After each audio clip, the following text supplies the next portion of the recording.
Scott and Jonathan Scott.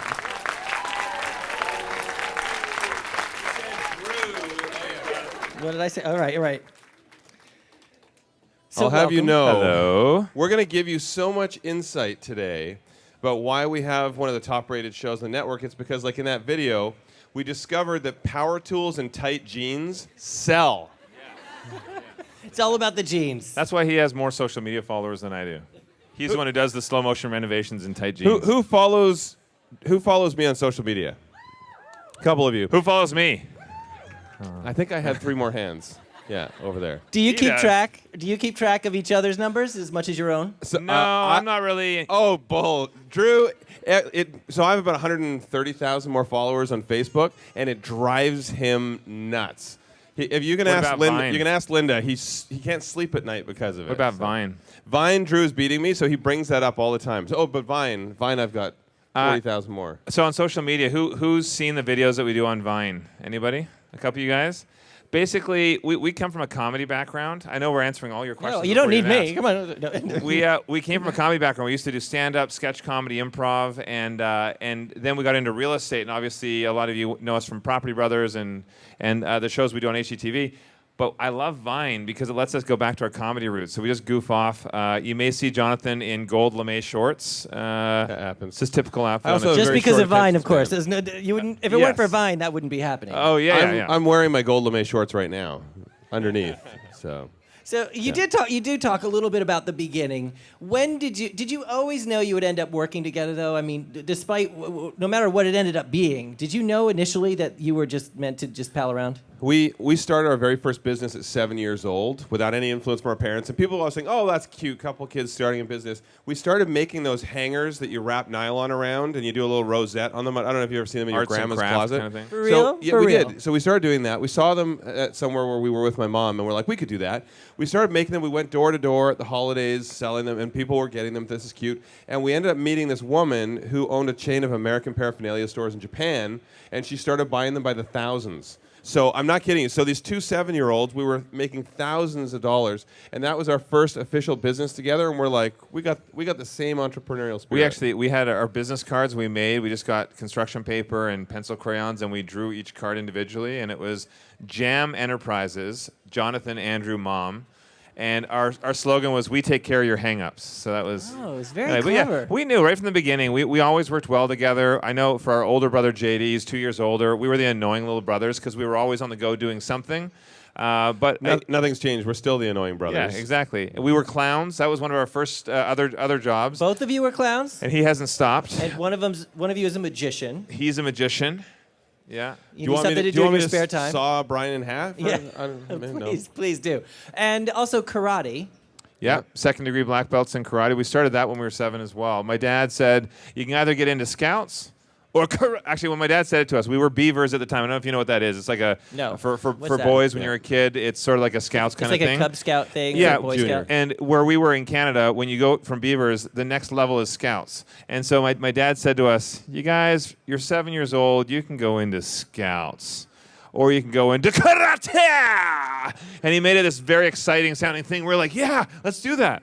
And so we did, and we were national champions for years competing, and It was always funny to watch, too, though, because we're identical twins. Especially when we were younger, we looked identical. And the final fight in every tournament was always between Drew and me. And it was like watching a mirror image go back and forth. that's hard. But he knew all my moves, and I knew all his moves. So the fights went on forever. Yeah, I was gonna say they weren't really short; they were really long. oh yeah. Exactly. Did you ever have anything that you both weren't equally passionate about? Like, Magic. Magic. So is not your thing. Jonathan, when we were clowns, we used to do magic, and then he didn't like putting on the makeup and the red nose and the frizzy hair. Well, he still has the frizzy hair, but anyway, he decided to get more into magic, and I wasn't really into that. I was more into sports. So I started doing more basketball and volleyball and hitting the gym kind of thing, and he went into Let me just point being out alone how, for life. I mean, so when we went to university originally, I was taking physics and English and all of these business courses.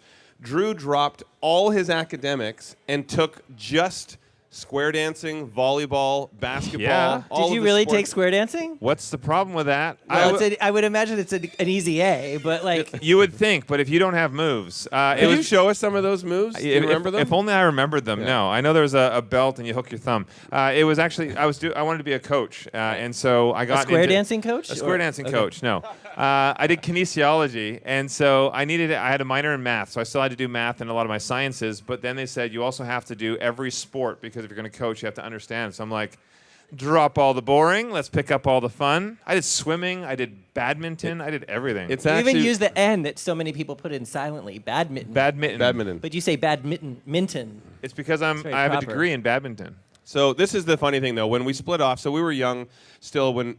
So we were doing the clowning thing up until we were about 12 or 13 at birthday parties and stuff like that. And then we realized, that's never going to get you laid. So we realized that we had to do something a little bit different. So Drew sort of segued and became obsessed with basketball. I started doing magic and do magic. I remember though in high school, Drew. We would be at parties and Drew would be like, "Magic is so lame. You're never going to talk to a girl." Yet we would be at a party and I'd be doing magic and there would be a crowd of like 10 girls all around me. I'd be dribbling my he's basketball dribbling in his the corner. basketball in the corner. Look what I can do. Why are you being What's a your basketball go-to at a party? trick? What was your go-to trick at a party to get the girls? So I don't. looking at it. If you guys are familiar with a fellow named David Blaine, Yeah. very famous guy, very talented magician. He used to do a levitation routine. So I did that same illusion like a decade before then. Way before. And, David and Blaine so, is so 1980. Yeah, I mean, give me a break, David. Seriously. So that would be the one I would usually do at parties because, especially, if people were having a beer or two, you're all of a sudden amazing. I remember when Jonathan was young, though, when he was little, he had this. I'm going to give away one trick just because it's funny and it was lame. So when he was young, he had this fake thumb, and he would do this thing where he could create like cloths and stuff. But this fake thumb, like Jonathan's pale white, and this thumb was like a dark chocolatey brown, and he would have it, and it would stick way up over top. It looked like he had a hammer, like he thumped his thumb with a hammer, kind of a thing. And he was talking like this, trying to act all casual, like there's no thumb. And all you see is this big throbbing, like reddish no brown attention thumb. to the giant thumb. Yeah, so he's much better now than he was. He's performed in Vegas. He was actually ranked third best in North America on the competitive circuit at one point. Is this a nerdy fact for you that there are actually Olympics of magic? There's a whole subculture, and yes, you compete and everything. It was a lot of fun. But no, we did everything. I even remember on a plane And it's one all time. single men. It's true. I was flying with my mom once.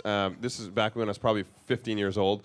And I remember I had a new trick I was doing where I would levitate a Kleenex in front of me, and then I could actually get up and I could step back 10 feet and it would continue levitating and you could put your arms all around it and it's levitating. It was a great trick and I'm just a young guy and I'd practice and practice. I'm not saying I don't believe you, but I don't believe you. Like, how do you? It takes a lot of practice. That's the problem these days is I don't get any downtime because we're doing so many projects that I don't Right. get to practice as much as I used to. And where are you going to find a tissue these days? Exactly. Like, yeah, Cleveland. exactly, But yeah. the funny thing was, what we all of a sudden had is everyone on the right side of the plane got up from their seats and came over to the left side to see me doing all this magic.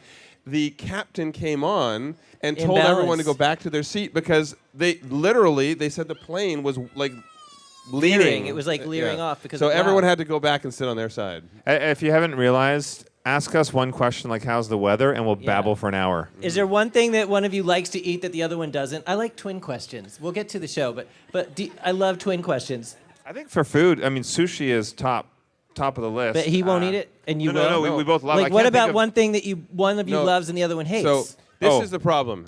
Drew is a health food fanatic, and so Drew believes that. So my philosophy is, if it tastes good for you, it must be good for you. Right.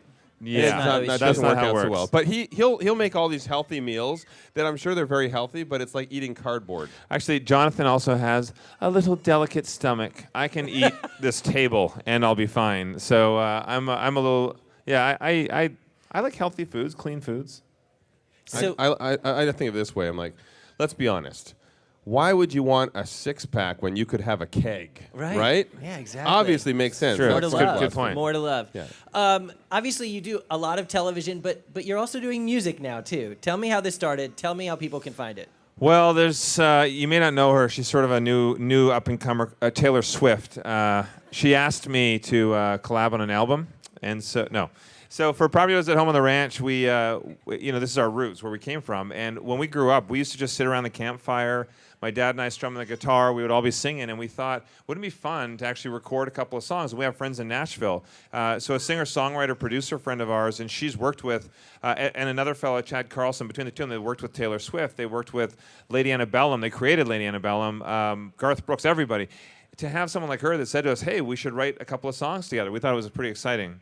And we used to do that because we were in church choir way back when we were kids, and we also, back in the day, would get hired out to events where my dad, Drew, and me, we would play and sing and stuff like that. But in recent years, we haven't done any professional singing in probably 15 years. So it's always a passion of ours, but this is the first time we've actually written a song and recorded it. We actually wrote both songs here in New York, locked ourselves in a condo here and wrote for 2 days, and then we recorded them in Nashville. And we go in December, later this month, to do the 2 music videos. First off, doesn't they sound like a time management nightmare? Like, I don't understand how you do all that you do. If I could pull up my schedule right now and show you. Where can they find the music before I ask you? On iTunes. By the way, I'd like to put it out there because on my iPhone, the calendar doesn't have enough space to include everything I need to do in a day. So if somebody could submit that request, that somehow they make it a little bit. Yeah, I need more. Well, I wonder if there's anyone around here who could take maybe, that. I don't know. Is that Genius Bar? Suddenly the geniuses all come swarming over. Right. So on iTunes, you can find our songs. Hold On, it's sort of a more of a ballad. And then we have Let the Night Shine In, it's kind of a get you off your seat dancing. And we're shooting the music videos this month, which is going to be fun. So those will release the end of the year, early next year. If you are going on, though, because I can see you're all on your phones right now downloading the song. I can see that. Search the Scott Brothers, because it's not under Property Brothers, it's under Scott Brothers, because our name is Scott. Right. So your last name isn't Property. Yes. Drew and Jonathan Property.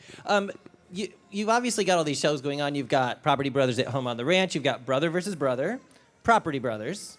What else? Buying and selling. Buying and selling. Right. Okay. Which is Drew is better than Jonathan, season 4. That's right. Season 4. We're putting at season 37 on that one. But on top of that, like, walk us through like the lightning round of today. Like, because the shows are busy, but are they more relaxing than when you're not shooting? Because you seem to have a lot going on just today alone. Walk us through today. Well, so today we were up. I was up maybe 6 o'clock. We had interviews that we were doing, a couple of meetings, radio show, and then we had some taping for TV. So a lot of media while we're in town. Then we have meetings we have our furniture and decor line that we've launched, Scott Living, and so we had meetings for that. We're doing new designs. We're coming out with our indoor. Has anybody here seen any of our Scott Living furniture? One person, 2 people. Hey, he's my best friend now. Yeah, he's got better hair than Jonathan. Yeah. Get him out. Yeah. So we have Scott Living. We launched on QVC, and then from QVC we've launched a few different stores, and we have new vendors we're announcing in the next 2 months.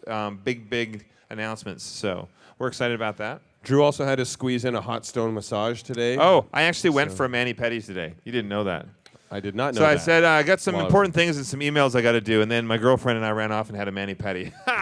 Got to keep these toes looking pretty. Could you? I think we should get an exclusive. What does it look like if Drew's got pedicure? I'm just going to tuck my laces in. And I'm gonna you're a lace tucker. I thought he was actually going to do it. What is the best part of I don't want to say your day, because every day is different, but what do you enjoy the most about all this? I enjoy, with all the shows we have, when we take a break from one show, we have another one, and then we just did our fan cruise. We took 2,000 fans to the Caribbean, which was pretty exciting. Was anyone here on the cruise with us? Anybody here? No, you guys missed out. Guys, it was fun. So much fun. But what I like is that there's so many different things that we do. It keeps it dynamic. I don't like the monotony of just doing one thing. I love seeing the growth of our brand.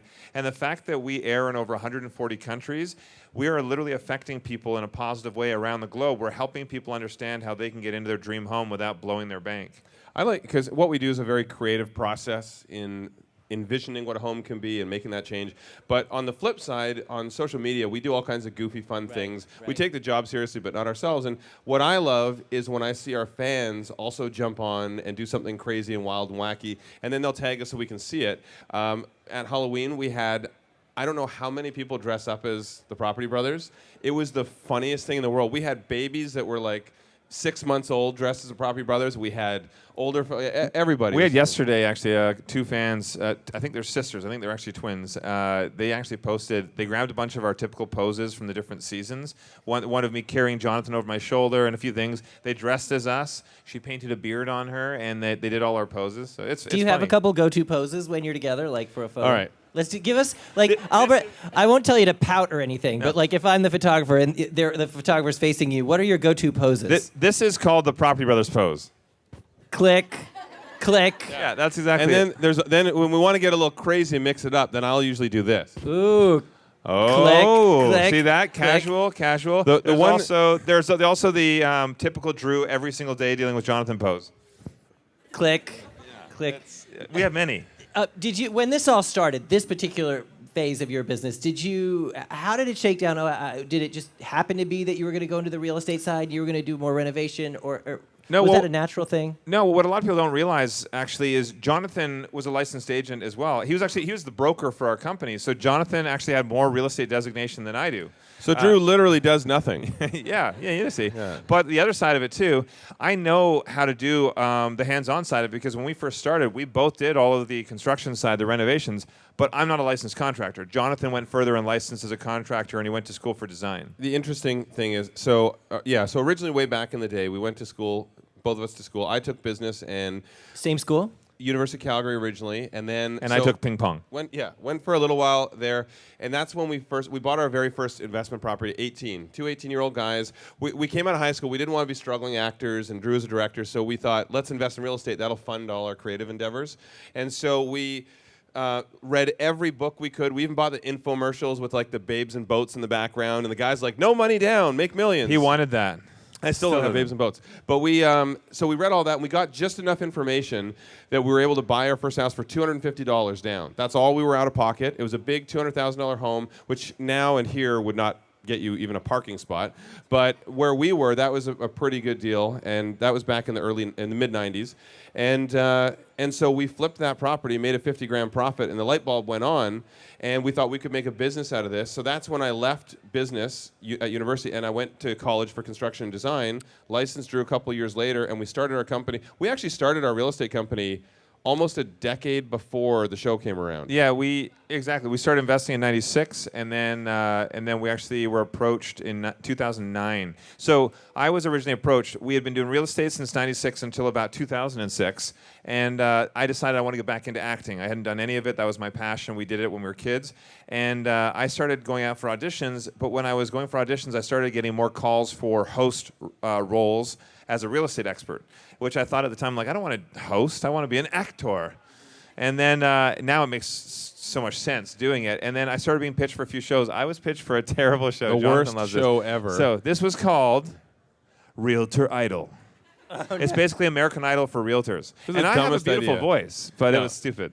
In that show there obviously didn't go anywhere, but the production company had another show that they were thinking of doing, and they found out he had a twin brother who was a contractor and a designer, and they pitched us a show called My Dream Home, which we massaged a little to be more what we were doing with clients, and that's when Property Brothers was born. Yeah. But you also still act a little bit, right? I do, yeah. Yeah. Jonathan and I have both done some cameos over the years. We've been so busy filming 4 shows on HGTV, we haven't actually had I haven't had a chance to Sorry do a lot. about Thanks a lot. You're responsible. But I did last year. I did a Christmas movie, The Christmas Parade. The funny thing is, when they approached me at first, the producer had said, "We'd love you to be the male lead." And I don't know if anybody knows Anna Lynn McCord. She's an actress in Hollywood. She was the female lead. And I said, I can't take 11 days off for filming. I only have 4 days. And so they said, oh, well, could you play the supporting character? And I'm like, great, what is he? Oh, he's the jerk real estate guy. So I said, sure, I'll play Jonathan. No problem. What I was saying to people, so Drew filmed this, and it was the very successful holiday movie, and Drew didn't actually realize. He just thought it was just a documentary crew following him around as the jerk realtor. Yeah, you know. But It's fun. I love acting, and I will be doing more in the new year. I have a couple of opportunities, and as well directing. We have our production company, Scott Brothers Entertainment. We produce Brother versus Brother. We produce Property Brothers at Home on the Ranch that you saw a little tease about, and we produce shows that we're not in as well. But we also are getting back into the scripted side. So we have a few feature films that we've written that we're excited to get off the ground in the next year to 2 years. You talk a lot about social. You're very active in social. How do you think that has changed? Well, how has that affected your career, your brand? How's that changed your business? Hugely. I mean, people cannot get away from Jonathan posting his tasteless self-nudes. I mean, just can't get away from it. They're artistic. Yeah. No, we've put a lot of resources into social media to understand how people are engaging. One of the biggest benefits for us and why we love social, and it's paid off because whenever we premiere a new series or a new project, we can get an army of fans behind it before we even go to air.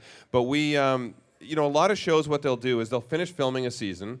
Then they'll do sort of a post-mortem, and they'll talk about what was successful. They'll analyze the show. What do we want to change? What do we want to redevelop? Then going into the next season, they'll start implementing that. We do it in real time. We get feedback. We have a whole social media team because I get about 500,000 messages a week myself, and Drew's about the same across our platforms. So we have software that sort of, filters through everything, and our team filters through, and we take that feedback from the fans, and instantly, so if they tell me today, hey, fans really want to do X, Y, and Z, or see a little bit more of this, we implement it the next day. So you literally can't get any more real time than that. And we also engage on different platforms with different fans. So, for example, our youngest crowd is on Vine. And so it's nice for us. Our shows, actually, we reach the widest demographic, too. Obviously, our primary demographic are women 25 to 55, but we hit a large male audience, a large younger audience, and that's exciting for us. The whole family can watch our shows and enjoy it and get something out of it. Nothing means more to me than when we're out in public and a kid just 5 or 6 years old says to their parents, I see them elbowing their parents and say, hey, that's Drew from Property Brothers. That's cool that a kid can actually watch the show and be entertained by it. And you've kind of brought your family into the fold as well. Talk to us about that. Yeah, we've discovered, so when we originally launched Property Brothers at Home last year, who saw the renovation on our house in Vegas? How come you haven't come over to use the water slide? Yeah, anyone use the slide yet? No? Heck. So when we did that renovation, so that show, the ratings were off the charts. It had broken a bunch of records. It was great, very successful show. And we realized we're not what people were tuning in for. My parents and my dogs are more popular than we are. Yeah. So we've now let's put them in more. It's actually funny, or it's fun for us to have our parents involved. And JD, we have an older brother, 2 years older, and I mean, he's a host. He has his own shows, and he does some with us. We also produce a show that he's in, and it's just fun to have the whole family together because we're such a tight family. By the way, anybody here see Family Feud that we did? A couple of hands went up. My mom had the best answer ever. So one of the questions, if you know how Family Feud works, there's a poll. And the question was, who is most likely to tell you to lay back and relax? And my mom, all flustered, answered. Well, some of the answers were like dentist, therapist, massage therapist, whatever. And I said your spouse, and those are all on the board. And then my mom's like, And Steve Harvey's like, come on, Joanne, who's most likely to tell you to lay back and relax? My mom says, the milkman. That's what our family's like. First of all, does that position even still exist? Are there milkmen? No, not really. It might be coming back. I think Yeah. everything is now coming back delivery-wise. Yes. But Possibly. So to answer your question, we're going to actually take some audience questions in just a moment. But before we do, what do you think is the biggest misconception about you both? Or something that people assume about you that they're way off about? I think one thing, there's a huge misconception, is that we film everything in Canada. A lot of people think we're from Toronto. We've never lived in Toronto. We've filmed there, but we live in Las Vegas. We're from Vancouver originally, so we are Canadian, but we shoot more in the U.S. than we do in Canada. But because at the tail credits, there's a little Canadian flag, because we do some post-production and editing up there, and season 1 was up there. People just assume everything's shot in Canada. What brought you to Vegas? Well, Drew wanted to be a pole dancer, so yeah, didn't work out. Hairy-legged pole dancer doesn't work. Yeah. No, so back when the economy had collapsed in Canada, so our construction company originally was in Calgary. The U.S. was further along in the recession, so there was a lot more opportunity to invest there, and so I moved down. And at the same time, I'm a magician, so I worked in Vegas, and I had a lot of friends there. It's so warmer. Easy answer. No snow, no rain. Right. Better opportunities there. And Vegas itself people don't realize it. It's a diverse city. I mean, I love shows and restaurants. I don't gamble, so it's a good It was a good city. For him as an illusionist, though, that was a huge thing for him to want to live in the heart. Yeah. All of the world knows Vegas for magic as well. I still perform in Vegas once a year. Really? So last Where? year I performed. Is it always the same place or no? Yeah, mix around. So last year I performed at the Tropicana at the Laugh Factory there. This year I think I'm going to do a set. It's I usually go in one of my friends' show and do a set. This year I think I'll probably do it over at the Planet Hollywood. Awesome. And it's a lot of fun. So We'll follow you on social to find out. Yeah, absolutely. And by the way, so you guys know as well, we shot in New York and Connecticut just up until when do we end? October. Yeah. So we were just here for 7 months filming, and we're back in April. We'll be filming here again. So we just posted today for auditioning. So if you we're mainly doing the Westchester area, and then we went up in as far as Stamford. But if you guys are looking to renovate, you're looking to buy a house and renovate, you can apply. Go to the social media page for Property Brothers. Or if you're looking to give me fresh baked goods, I'll do your kitchen renovation for free. So that's the way to my heart. Loaded offer right there. Also buying and selling, though, too. Keep that in mind. Buying and selling. So if you're looking to sell your home and move on to something else, we're also doing that. I feel like I should have a disclaimer there, like pastry purchase does not guarantee kitchen makeover. Yeah. So let's see who has some questions in the audience here. Could someone raise their hand if you have a question? My name is Andrea, and I have an identical twin sister. And I want to Yes. ask you guys a twin question. Yes. Out of you and Drew, which one is the devious twin? Which is the diva twin? Devious. Devious. The Hold on. evil twin Two is what different you're answers. saying. The You're saying diva the evil twin, right? The evil twin, basically. Well, Okay. not evil, But just like more devious. devious. More Yeah. takes Tricky. chances. Yeah. Yes. Well, let's put it out to the crowd. If you guys had to vote by show of hands, if you think Drew's the devious twin, raise your hand. Oh, come on, guys. That's just not You guys fair. are smart. Why See, am I? Everyone this else is the says I'm thing. the bad one. I think- act all innocent, but really behind closed doors. He's the puppet Actually, master. here's a different side of that question. Who's the more mischievous twin? Recently, Jonathan has been trying to prank me every 2 seconds he can get. Has anybody seen on social media when he hid the fire hydrant under the pile of leaves? Anybody see that? You saw that? Jonathan did a bro prank, and he hid a full fire hydrant under these piles of leaves, and then he just came across as we're walking along. I didn't know he had prepped, and he's like, hey, let's, for social, let's do, like, kick over some leaves or whatever. I'm like, great. I ran up there and kick it, and it's a fire hydrant. Dong! Thanks a lot. 4.5 million views on that video. I think we have our answer, though. Hi there, my name is Giselle. I live in Spain, but I'm back and forth from here. So I've seen that you're selling your program as well in Europe. I've seen them in many countries. And are you thinking about not only selling the program, but just going and doing actually a renovation? I would love to film international. Like, we have so many different areas we'd love to film, and because we air everywhere, we get asked all the time. So if you want, we'll come and stay with you. Yeah. And then we'll start renovating your house first, and then we'll move on from there. But yes, I would love to do that. By the way, our show we're in over 140 countries, and we're dubbed into all these different languages. Our Spanish one is hilarious because it's Hermano Salobra, and they dub us It's with horrible, this the guy who trans- has a deep, deep voice, but the same guy does both of us within the same breath, even. Really? And so when we go, so people expect that I have this real deep, sexy voice. In the commercial actually was me turning around holding a puppy in a tight Hola. white shirt going, hola. Yeah. But It's good. it's fun. We just did an Asian press tour with HGTV Asia, and it was exciting to see that even though it's a different style of living, a lot of apartment, condo living out there, they're still inspired by the show because we're showing them space saving and functionality in the home. And we're European citizens, so we could film over there, and it would be A-OK. A-okay, eh? We have a question in the second row, I think 4 in for you. Yeah, keep your hand up there. Lady in plaid there. I see I'm her favorite. And She's then wearing there's- plaid. Whatevs. Hi, I'm Tanya. I'm an expat from Toronto, and I sometimes kind of get called out on like my Canadianness. And I was wondering if you found different Sorry about that. sensibilities between your Canadian homeowners versus your American homeowners, what they want that's Are different. there any differences? Before I answer that, can you say one thing for me? Say, sorry, I have to leave my house and go to the bar. Sorry, I have to leave my house and go to the bar.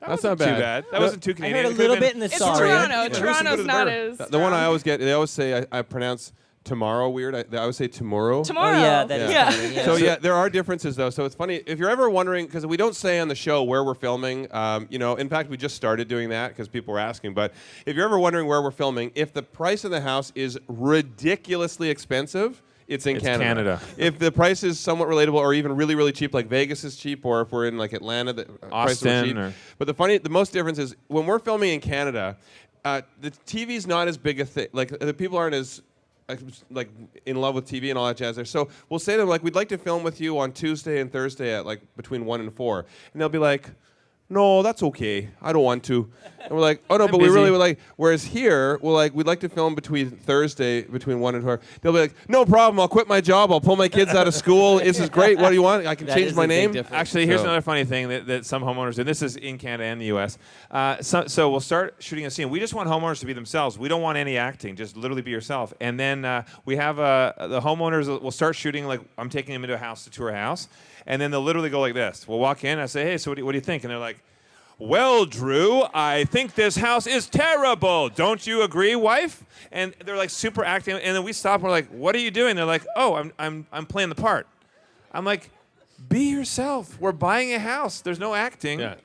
Or we'll walk in, it'll be this ugly carpet or something, like terrible carpet in place, and they'll be like, yeah, that's not so bad, actually. I could see myself getting on with, like, getting along with that. I'm like, what are you talking about? They're like, oh, we thought you wanted us to like it. Right. What are you talking about? People No, are just eager be to yourself. please. Yeah, They're just eager be to please. yourself. It's true. We have a question here, and then next up, this woman in white in the back. Hi, I'm Lauren, and I'm an interior design student, and so is half the back row. Hey. You guys might want to get Lauren's business card if you need any work done. One of our questions was, how do you recommend after college? How should we start getting into the design world, and what should we do? Great question. So what should you do once you're finished at design school? I believe this was a design question. My design team, what I do, no, we bring in interns, and we bring a lot of design students in to work with us. On each project, Jonathan has different design interns. Now here's a valuable answer. So basically the big thing is education's key. When I went to school for both design and construction. I will admit, of all the design knowledge that I picked up in school, a fraction of that is what I use day to day. I learned so much by getting out and actually doing things, working with a designer who I respected, and also understanding what's available out there. There's always new products. There's always different trends. It's about immersing yourself in design and just getting out a lot. In the beginning, you'll find everybody under the sun wants you to go and do design for them for next to nothing. But there is value in getting the experience and doing some so you can build up your portfolio to the point where you can then start to pick and choose what clients you want to work with. And of course, as more experience you get, the better your rates get. Here's a little tip, though, from our end, what we've learned over the years, too. A big part of your role as a designer is to take the client outside of their comfort zone and show them what they never knew they wanted, but that they really want. So not always conforming to what they're trying to explain to you or what they say, because they don't know design. And so always keep that in the back of your mind. Don't be afraid to show them something different. Secondly, I'm looking to replace Jonathan. Yes. You probably do a lot better. These looks are fading. The one other thing I was going to say too is be aware. Most clients, and this is good for everyone to know, and if you're interested in design, most clients think they know what they like, but they don't, because they only know what they're familiar with. I've shown clients stuff that they're like, no, I don't like that, because they've never heard of it, and then I'll sneak it in anyway, and it's the number one feature that they're in love with. So clients do not actually know what they like. Hi, my name is Shannon. I was just wondering, what is your guys' favorite thing about New York? Ooh, New York. Oh, man. There's an energy in New York. So I'm actually looking for a place in New York right now because I'd love to spend more time here. And there's just this energy because the reason I live in Vegas, shows and restaurants. I love shows and restaurants. The only city I could say that could beat that would be New York. And I don't know if, as locals, if you guys ever hear this when you travel, because we travel everywhere globally, but also across the country, East Coast, West Coast. We've lived East Coast, West Coast. People always say New Yorkers, they're rude, they're crude, they don't give you any time. No one's friendly when you walk down the street. I don't get that. No, I don't it's get not that at true. all. I actually love That's a the huge people. misconception, It's a huge misconception. When we walk down the street, I love how friendly people are to us, how welcoming in the communities when we're renovating too. The whole community comes together, so the people. And I've learned, because we filmed here for 7 months, I've learned the differences, like some of the local isms. For example, when we were filming in, say, Toronto, people are like, if they're cutting you off in traffic, they'll cut you off, but they'll say, "Oh, sorry," and then they'll cut you off. Whereas here, they're like, "Get out of the way!" Yeah, that And doesn't they'll- happen here. So I've learned the differences, subtle. And our last question right there in the back, on the right there. Hello, my name is Liz. How are you? I'm Hello, well. good. So I have a question for you. I'm a huge fan of you guys, and I'm an interior designer, project manager for a GC here in the city. My sister's an architect, and we're actually launching buying properties in the Connecticut area. So my question to you is, what is the one advice that you would provide to us that would help us make us as successful as you? So basically, what you're asking is, Property Sisters is the new show. We're replacing you, right? Oh, I see what's happening here. So basically, even to grow your brand is what you're asking for. What you're doing for. Yeah. So to start off, the big thing is, which we kind of touched on, even for the design peeps over here. Education is great. It's very important. When you're getting into growing your business and you're getting into buying property and selling property, the most important thing to us is always the client. Whether I'm selling the house to someone else's client, a realtor brings somebody else in to buy my house, or it's just for a homeowner that's keeping the house. Our integrity is everything. So the integrity of our brand. So we always make sure if there's something, we never hide it. If there's a problem we find, we fix it. We deal with it, because I never want to pass something on to someone else that's an issue. So I would say the one thing to always look at is the integrity of your brand, and never cut a corner, never do a quick, cheap, easy job just to get it done and save you money. Always think about the people after you. And we say too, when you're looking to get into real estate, whether it's on the construction side or whether it's as a real estate agent, if you're looking to get into this as just a job to make some money, you're in the wrong business. You will not last in this business. But if you're getting into it as a career, nothing is more valuable than your brand. And so that's why most people don't realize I've had the same phone number for 20 years. I've never changed my phone number. I'm going to give it out at the end of the... Yes. So people, you'll get some contractors, for example, who change their number every other week. That's pretty shady. So we always say, be that person who's very organized, that you associate with other organizations like Better Business and all this that have that reputation behind them too, because that shows that you're willing to put the effort out for your brand, and it reflects to the clients who are looking into you. And it's the same too with Scott Living, our furniture and decor. We have a lot of companies that approach us to collaborate with them on products, and we turn it down because some products are not as high quality as what our standards are. It's the same right here where we are with Apple. Everybody knows Apple as being the top quality in their industry and with their brand. And that's exactly what we want to have. If you have a weak brand, you're never going to go anywhere. Lastly, watch them on HGTV Wednesday at 9. 9 Property o'clock, Brothers at Property Home on Brothers the Ranch. episode 2 will be airing Wednesday, yeah.